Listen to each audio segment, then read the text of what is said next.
জমানো টাকা নিয়ে চিন্তায় আছেন, ব্যাংকে রাখবেন নাকি মিউচুয়াল ফান্ডে? আর সবচেয়ে বড় প্রশ্ন, কোনটা হালাল আর লাভজনক? চলুন একটা গল্প শুনি। এই হলো আরিফের বন্ধু সজীব। সে তার জমানো টাকা ব্যাংকে এফডি করে দিল। চিন্তা একটাই, নিশ্চিত রিটার্ন, কোনো ঝুঁকি নেই। সে ভাবে আরামসে সুদ আসবে। অন্যদিকে আরিফ একটু ভিন্নভাবে ভাবল।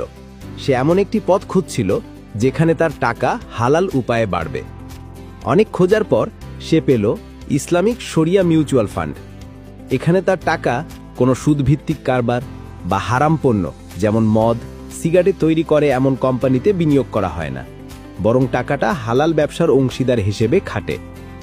1 বছর পর দেখা গেল সজীবের টাকা ব্যাংকের নির্দিষ্ট সুদ অনুযায়ী সামান্য বেড়েছে, কিন্তু আরিফের টাকা ইসলামিক ফান্ডে ভালো লাভ হওয়ায় সজীবের চেয়ে অনেক বেশি হয়ে গেছে, কারণ সে ব্যবসার লাভের অংশ পেয়েছে, সুদ নয়। তাহলে সিদ্ধান্ত কি? ব্যাংক এফডি নিরাপদ, কিন্তু আয় সীমিত এবং সুদভিত্তিক। ইসলামিক মিউচুয়াল ফান্ড বাজারের উপর নির্ভরশীল বলে কিছুটা ঝুঁকি আছে, কিন্তু এখানে উচ্চ লাভের সম্ভাবনা এবং আপনার আয় হালাল হওয়ার সুযোগ থাকে।